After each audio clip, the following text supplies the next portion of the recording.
大家好，我係 Melody 啊。唔知大家會唔會好驚人講嘢轉彎抹角，講每句嘢都有言外之音呢？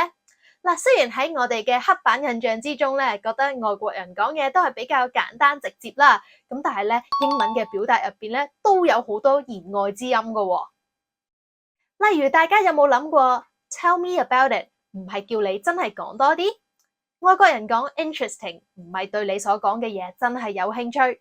講 shut up 亦都未必係好冇禮貌叫你收聲嘅意思喎。所以今日我就想同大家解密10個外國人常用嘅婉轉用語啦。如果你聽唔明呢啲用語背後嘅言外之音咧，就可能造成溝通上嘅誤會啦。想自己嘅英文變得更加地道，同外國人溝通無阻嘅話咧，就記住繼續睇今日嘅影片啦。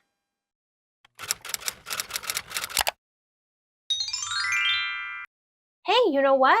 I had to wait in line for 2 hours just to buy the concert tickets. Tell me about it. I've been there before. It can be so frustrating. Of course I can tell you everything about it. You know, I skipped breakfast and went there early in the morning. And you know what? There were like 20 people ahead of me. And what's worse, my phone ran out of battery and I forgot to bring a charger, so I had to stand under the hot sun without anything to do to kill time. Urgh. Wait. I don't think I need to know the details. I just meant I can totally understand your feelings and experience. Tell me about it. 直譯做中文就係喂，你講多啲俾我聽發生咗咩事啊。咁但係喺英文口語入邊，佢就有另外一種意思，就係用嚟表達對對方嘅經歷有同感、有共鳴。就好似我哋平時對話入邊，如果對方講嘅嘢我哋咧都經歷過，就會話喂，我好明你啊，我都試過啊咁嘅意思。所以喺啱啱嘅對話入邊，阿 A 咧就話自己咧排咗好耐隊先買到飛啊，阿 B 就講咗句 Tell me about it。其實佢就唔係真係想阿 A 咧去詳細描述自己排隊嗰陣嘅狀況，而阿 B 咧只係想講喂，我都試過排長龍買飛個經驗。所以下次大家如果同外國朋友講完一件事，對方回應你一句 Tell me about it， 你就唔需要咧將成件事嘅來龍去脈好仔細咁樣交代嘅。其實對方表達嘅意思只係講我好明你啊。I think the best way to organize the event is to have it outdoors. That's one way to do it. However, have you looked at the weather forecast? Oh, great! You also think that's one way to do it? Let me look at what outdoor venues we should pick. Wait, did you get what I meant? I mean, we should have a backup plan in case it rains. Having it outdoors is not really a good plan. That's one way to do it. 直譯做中文就係呢個都係其中一種辦法啦。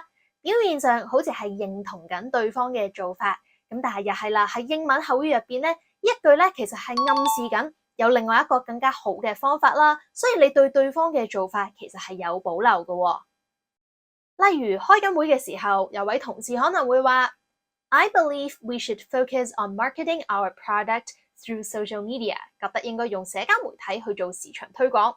而另外一位同事表面上可能笑笑口認同你嘅方案啦，而實際上咧佢係想表達有所保留。呢個時候佢就會講 That's one way to do it. However, have you considered traditional advertising channels as well? 咁佢就係講緊其實仲有一個方案，你會唔會都考慮下？所以下次當你提出一個新方案嗰陣，如果對方咧係笑笑口，好似好 nice 咁樣同你講 That's one way to do it， 咁咧大家就唔好 get 錯，覺得對方係 buy 緊你啦。事實上佢係對你提出嘅方案有所保留啊。Hey, you know what? I met a famous celebrity yesterday and we had lunch together. Shut up! You're kidding, right? Hey, you're so rude. Why are you asking me to shut up? No, I meant that's incredible. I'm just happy for you. 大家一聽到 shut up 呢個字，係咪會覺得好反感，覺得對方係叫你收聲，好冇禮貌呢？咁但係其實 shut up 呢個字咧，喺英文嘅日常對話入邊，仲有另外一重意思啦。咁就係用嚟表達對對方講嘢內容嘅驚訝啦、難以置信或者困惑嘅。例如有一日，如果你嘅朋友話 I just won the lottery. I'm a millionaire now. 我啱啱中咗六合彩，而家係百萬富翁啦。咁你第一個反應都會話：喂，真定假㗎？你講笑咋嘛？冇可能㗎喎。咁而對應嘅英文用語就係 Shut up! Are you serious? 呢度嘅 shut up 咧，其實係表達對朋友中獎嘅驚訝同埋難以置信嘅嗰種心情啦。咁就唔係好冇禮貌咁樣要對方收聲嘅意思。Would you like some more coffee? Thanks, I'm good. Oh, you're good? You want more? Let me get you some coffee now. Oh, no. I meant I don't need more coffee. 有啲人聽到 I'm good，覺得 good 咁正面，即係 yes 咁嘅意思啦。咁但係其實係正相反咯。喺啱啱嘅場景入邊 I'm good 係表示我唔需要更加多嘅咖啡啦，我已經係一個好滿足好好嘅狀態。例如你見到有人需要幫手，你問一句 Do you need any help？ 對方可能會講 No, I'm good, thanks。咁呢度 I'm good 嘅意思咧，即係佢自己都處理到，唔需要額外嘅幫助。又或者你問一個朋友 Are you sure you don't want to come to the party？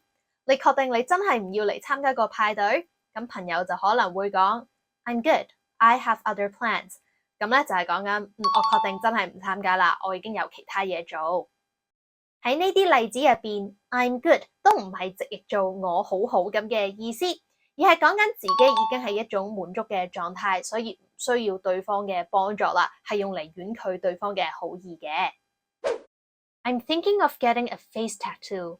I think that's really cool. That's interesting. Have you thought about the long-term implications? That's interesting, right?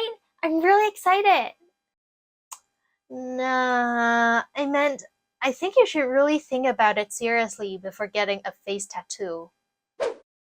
Interesting 呢個字，相信大家喺幼稚園或者小學嘅時候已經學過啦。直譯就係好有趣嘅意思，聽落好正面啦，係咪？但係喺英文嘅日常對話入邊 ，interesting 呢個字咧，往往咧係帶有啲負面嘅意思，好似對對方嘅選擇啦或者計劃有疑慮、有保留咧，你先會講 interesting 噶。例如喺啱啱個例子入邊，你嘅朋友可能會話：喂，我想喺面嗰度紋個身喎，咁你就可以回一句 interesting。跟住咧提翻對方，你真係考慮清楚背後嘅風險同埋後果，你先去做呢件事啊。俾多個例子大家參考，例如你有位朋友可能會講 I want to invest all my savings in this new startup company。我想將我所有嘅存款咧都投資落間初創公司度啊。咁呢個時候你想婉轉咁樣提醒對方三思而後行，你就可以講 That's an interesting idea. Have you thoroughly researched the company and its prospect？ 你有冇好好做功課㗎？咁呢度 That's an interesting idea 咧，就唔係你真係講緊，我覺得呢個係一個好有趣嘅構思啊，而係咧你想提醒對方。Hey, I bought a new sports car. Look at it. Oh, no way. That's so sick. Wait, are you just jealous? Why are you saying it's sick?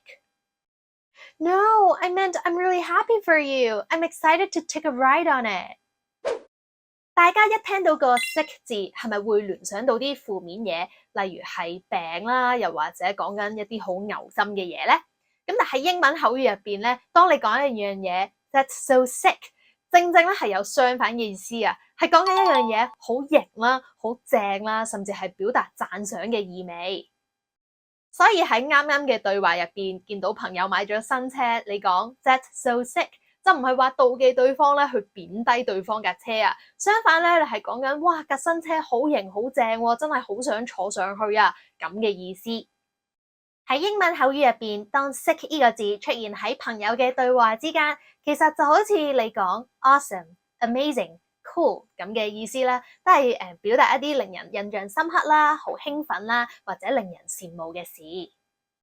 所以記住，下次你同外國朋友可能分享咗一個好消息，對方講 That's so sick， 你就唔好覺得咧佢係喺度貶低你啦、妒忌你，所以去講一啲負面嘅嘢。相反，對方咧其實係真心為你覺得好開心、好興奮先會講 That's so sick 嘅。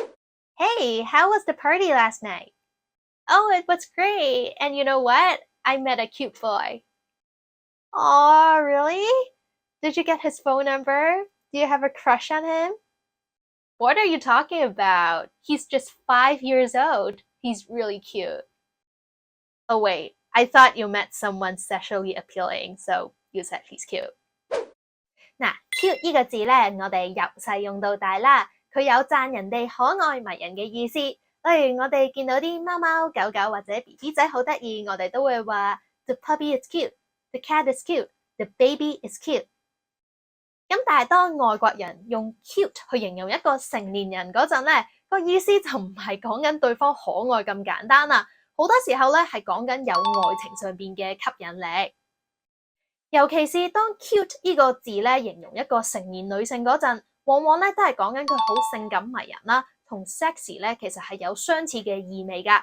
所以如果你係一個男人啦，你同一個女士講 You are cute， 對方咧就可能以為你對佢有好感啦。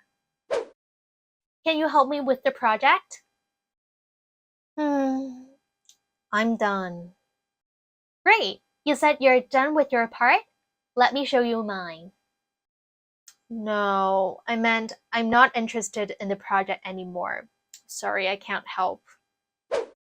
I'm done. 照字面嘅意思解就係我完成咗工作或者我完成咗任務啦。咁但係佢仲有另外一重含義啦，就係當你對一樣嘢唔再感到興趣或者煩厭嗰陣時咧，就會用 I'm done。喺啱啱嘅對話例子入邊，有一方咧就喺度問 Can you help me with the project？ 而另一方咧講 I'm done 咧，其實就係表示緊咧我已經對個 project 冇興趣啦，我唔想再幫手啊。咁所以咧，當原本嗰個人咧喺度再追問你點樣去幫我咧？咁對方就可能覺得好煩厭啦。明明咧都已經表達咗我唔係好想幫你啦，都婉拒咗你啦，點解你仲要繼續去逼我咧？所以記住啦 ，I'm done 咧就唔係講緊對方完成咗工作係一個好空閒嘅狀態啦，好多時候係表達緊煩厭嘅意思。咁呢個時候咧，我哋就要識做啦。好，唔知大家覺得我分享嘅婉轉用語入邊邊一個令你覺得最意想不到呢？歡迎喺下邊 comment 話俾我聽喎。大家之後咧仲想睇咩類型嘅影片咧，都一樣可以喺 comment 話俾我聽噶。另外提大家啦，如果你係第一次睇我嘅 channel， 我嘅 channel 主要係分享 DSE 同埋 IELTS 嘅讀書心得、考試技巧，有時候都會分享英文方面嘅小知識，或者純粹坐喺度同大家傾下偈嘅。唔想錯過我之後分享嘅精彩內容，就記住訂閱我嘅 channel， 開埋隔離個鐘仔。亦都歡迎大家 follow 翻我嘅 Instagram 啦，咁一個就係 melodytam.english 係講英文 general 嘅小知識啦，而另外一個就係 melodytam HKDSE 係專講 DSE 心得，咁歡迎大家兩個都去 follow 翻啦。好，唔阻大家時間啦，下次有機會再拍片同大家分享啦，拜拜。